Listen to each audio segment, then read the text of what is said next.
Hola, muy buenos días y bienvenidos al proyecto IPG Pathshala de español. Yo me llamo María Teresa Miramón y soy profesora visitante de la Universidad Jawaharlal Nehru en New Delhi. En esta universidad he impartido asignaturas de Historia, Literatura y Lengua Española, como por ejemplo Historia del siglo XX en España o Literatura medieval y también Literatura contemporánea española, al igual que diversas asignaturas de lengua española. Hoy vamos a comenzar con el módulo 30 de este paper, que se titula El teatro evangelizador, Fray Andrés de Olmos y Juan Pérez Ramírez. En este módulo hablaremos del teatro realizado durante la época posterior a la conquista de América. Se trata de un teatro de índole evangelizadora, donde la religión tiene un peso temático importante en detrimento de las hazañas bélicas protagonizadas por los conquistadores. Este teatro se conoce gracias al trabajo del cronista mestizo Inca Garcilaso de la Vega, quien nos cuenta cómo eran las representaciones, el lujo y la ostentación de sus asistentes, en su mayoría familias nobles del Nuevo Mundo, y la cantidad de público que se congregaba. El teatro evangelizador funcionaba como un vehículo de adoctrinamiento que aprovechaba las ceremonias públicas, las procesiones y otras festividades del santoral católico que estimulaban el desarrollo de los elementos teatrales. Estos espectáculos generaban una poderosa sugestión visual que atraía a muchedumbres de indios a la conversión al cristianismo. De las noticias sobre este teatro, tal y como afirma Oviedo, conocemos solo una parte de lo que debió ser una manifestación abundante. Los principales centros dramáticos en el Nuevo Mundo correspondieron a México y Perú. Vamos a pasar a la primera parte de este módulo, que habla sobre las características del teatro evangelizador. En lo que respecta a las características, cabe señalar que el teatro evangelizador sufrió una evolución desde el traslado directo de los temas que se hacían en España y Portugal a una mezcla con las culturas propias. Los temas principales de las obras giraban en torno a los autos sacramentales, pasajes de la Biblia, villancicos o biografías de santos, si bien en ocasiones se representaban obras cómicas. Uno de los rasgos característicos de este fue el aprendizaje de las lenguas indígenas por parte de los frailes que realizaban la puesta en escena. Los misioneros adquirían conocimientos sobre la lengua y la cultura indígena. Además, añadían a las escenificaciones las propias herencias dramáticas de aztecas o incas, como los bailes del mitote, el taqui o el areito, que proporcionaban mucho más colorido a las representaciones. Se trata de un teatro de rasgos mestizos, en contraposición con el teatro renacentista, que se ejecutaba por aquel entonces en España. Las primeras representaciones datan de 1526, aunque se ha fechado también que en 1544 se representa en Panamá y en 1546 en el Virreinato de Perú para Blasco Núñez de Vela, donde se exaltaban las hazañas de los conquistadores. En resumen, las obras escritas en náhuatl, sobre todo por la condición de lengua franca del Imperio azteca, elevan su cifra a 42 entre los años 1531 y 1768. En primer lugar, el motivo principal para la existencia de este teatro era unificar las tradiciones dramáticas española y prehispánica y los más amplios recursos de la predicación, con el fin de lograr la conversión y la educación doctrinal y moral de los naturales. No obstante, al menos en el ámbito de la orden franciscana que le dio origen, el segundo motivo era la transmisión de determinados planteamientos ideológico-políticos relacionados con el problema de la conquista y su influencia en la posterior organización del orden colonial. Los franciscanos poseen la autoría de las obras escritas y adaptadas, con la titánica empresa de convertir a todo un crisol de culturas dentro del orbe cristiano, desde los valores de la pobreza la misericordia, el perdón y la humildad. Algunos nombres que sobrevivieron al tiempo fueron Fray Luis de Fuensalida y Fray Andrés de Olmos, como autores dramáticos de la época, seguidos de Fray Toribio de Benavente, el célebre Motolinía y Fray Bernardino de Sahagún. En general, autores originales del teatro de evangelización novo-hispánico fueron también adaptadores del drama litúrgico europeo, en tanto la meta siempre fue la instalación de la nueva fe y no la expresión literaria precisamente. Asimismo, las batallas entre los ejércitos cristianos y las culturas indias fueron teatralizadas para conferir una superioridad del dios cristiano sobre los antiguos dioses mayas, incas o aztecas. Siguiendo las palabras de Aracil Barón, el teatro evangelizador tenía dos objetivos claros: justificar la conquista como medio para difundir la religión cristiana e inculcar en la mente de la población conquistada la obediencia al imperio español como imperio de la cristiandad. Desde la poderosa sugestión visual de las representaciones cristianas se reproducían o se establecían como referente la propia conquista de México, de Perú o de Mesoamérica, que no solo sirvió a los religiosos para convencer a los indios de la superioridad del dios cristiano sobre sus antiguos dioses, sino también para acogerlo como la forma perfeccionada de sus antiguos imperios. Sin embargo, según expone Oviedo, el teatro evangelizador supuso un arma de doble filo. Los indígenas usaron el teatro colonial para difundir, bajo formas aceptables para la Iglesia católica, una serie de mitos y creencias propias disfrazadas en obras teatrales con apariencias que rozaban el paganismo. Incluso muchos elementos de este nuevo teatro se importaron a España, aprovechados por Tirso de Molina, Lope o Calderón. Durante este periodo, el teatro fue una efectiva arma cristianizadora y se habría arraigado con singular fuerza, según afirma Ortiz en su artículo. Dice que en la mentalidad de un pueblo sostenido por el recuerdo del inmediato pasado de esplendor y la cosmovisión mesoamericanos y la obligación ideológica y física de interpretar y sujetarse a una cultura totalmente diferente. Sin embargo, el carácter altamente simbólico y la espectacularidad en las representaciones diferenciaban un teatro con signos coloristas que en el teatro medieval no existían. Este hecho crea problemas con la Iglesia católica. Ya en 1571 se instaló en México el Tribunal del Santo Oficio para neutralizar y prohibir las representaciones del teatro indiano debido al exceso de libertades. Para el último tercio del siglo XVI, son los jesuitas quienes toman el relevo de los franciscanos en la ejecución del teatro de evangelización, sustituyéndolo por un teatro escolar, con unas características más cultas y académicas.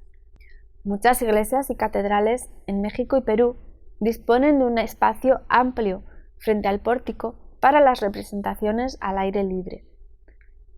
Como mencionamos anteriormente, aparte de México y Perú, Santo Domingo y Quito fueron otros centros teatrales importantes. No se ha recogido demasiada información de los autores del siglo XVI, pero sabemos que Motolinía escribió 6 obras en náhuatl, erigiéndose como uno de los autores más fructíferos de este periodo. Entre otras, tenemos la Anunciación de la Natividad de San Juan Bautista, la Anunciación de Nuestra Señora, la Visitación de Nuestra Señora a Santa Isabel, la Natividad de San Juan o la caída de nuestros primeros padres y la conquista de Jerusalén. Los textos no se conservaron, pero se sabe que la conquista de Jerusalén incluía personajes reales de la conquista, como Cortés, Alvarado o el virrey Mendoza. Otros autores relevantes de este periodo en México son Juan Bautista Corbera o Cervera y estudiosos de la lengua en náhuatl, como Fray Andrés de Olmos o Luis de Fuensalida. En Santo Domingo, Micael de Carvajal escribió varias piezas, entre ellas la tragedia llamada Josefina o el auto de las Cortes de la Muerte. En las misiones del Paraguay, los jesuitas realizaron numerosas obras tanto en guaraní como en otras lenguas locales. En el Perú, el primer autor teatral del que se tiene noticia es Florestan de las Artes, quien compuso obras para festejar el Corpus Christi en 1557 y 1558. Tal fue la importancia del evangelizador durante este siglo que se convocaban concursos de obras para estimular el teatro principalmente religioso.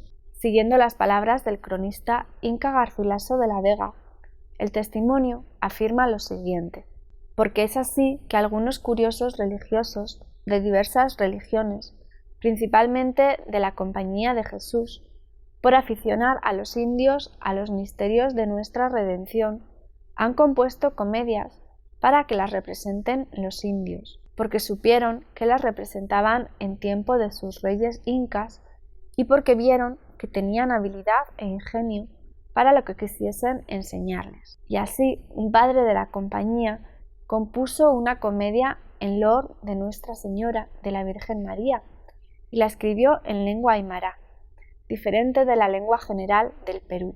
El argumento era sobre aquellas palabras del libro tercero del Génesis que dicen: pondré enemistades entre ti y entre la mujer, etc., y ella misma quebrantará tu cabeza.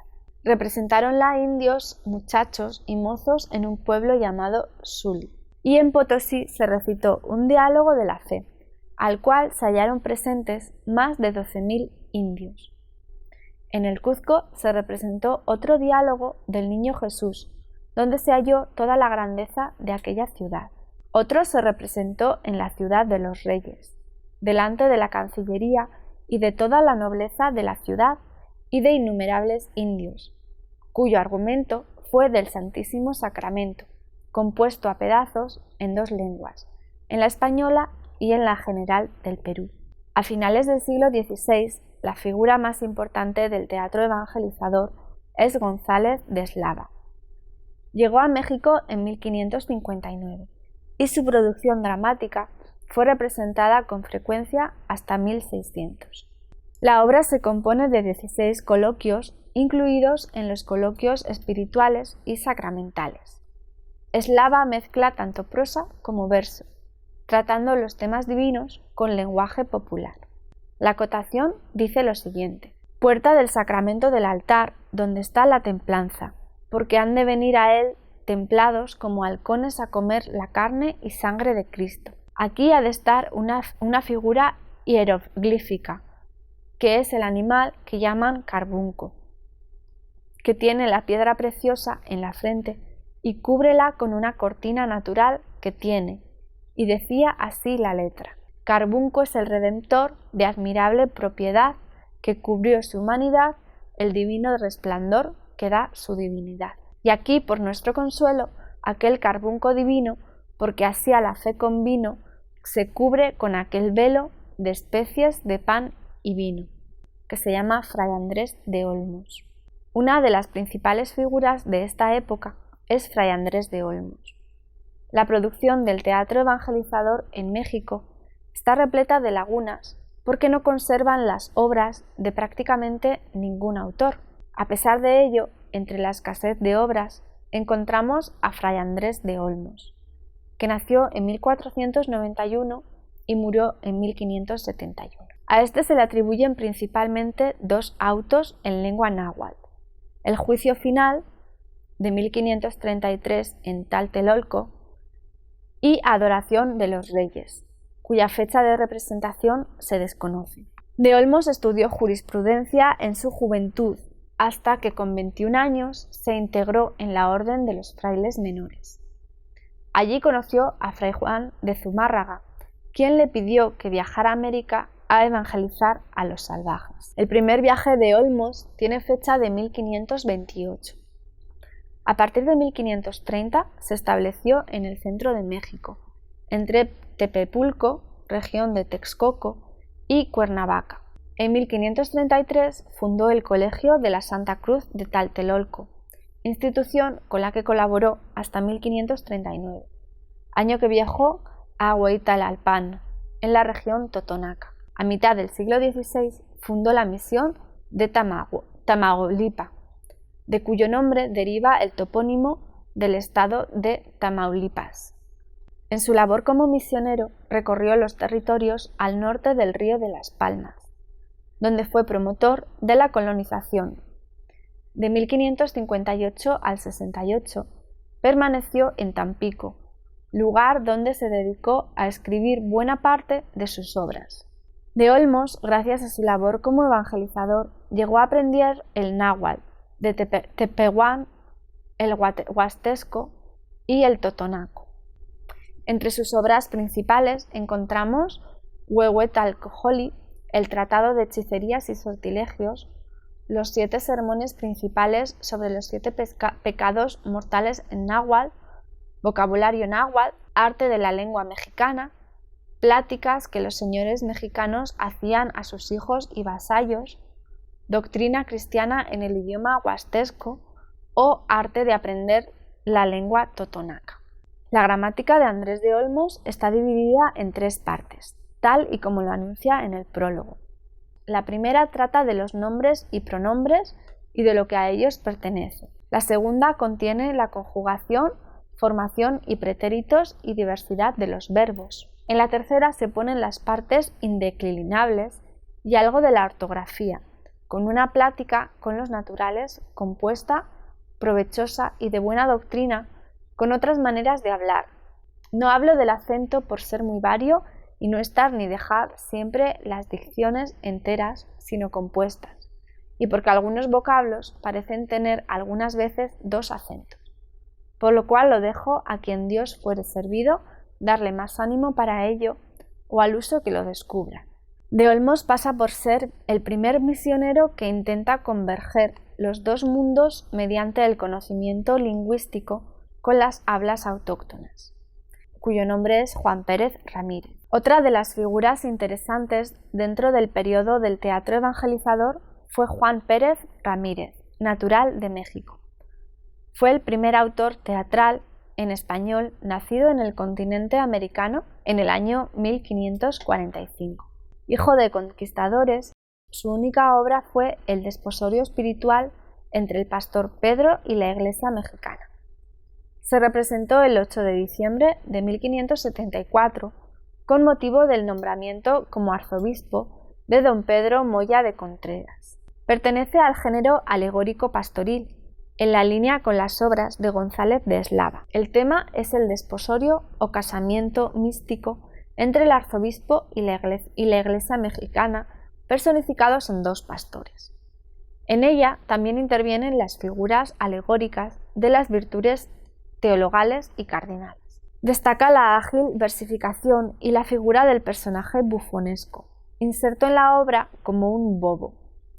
Escrita en verso con alternancias en latín, Pérez Ramírez produce una personificación de la iglesia mexicana. A continuación vamos a leer unos versos. Fe, mi amada compañera, luz del mundo verdadera, yo he recibido este día mayor gozo y alegría que aquí recibir pudiera. A concluir este módulo, en primer lugar, aleccionar a los indígenas con el catolicismo. En segundo lugar, justificar los métodos represivos contra las poblaciones locales. No obstante, como podemos observar en el caso de Fray Andrés de Olmos, el teatro también provocó el conocimiento de algunas lenguas autóctonas que de otra manera se habrían extinguido para siempre. Así pues, esto es todo en el módulo sobre el teatro evangelizador en América. Muchas gracias por escucharnos.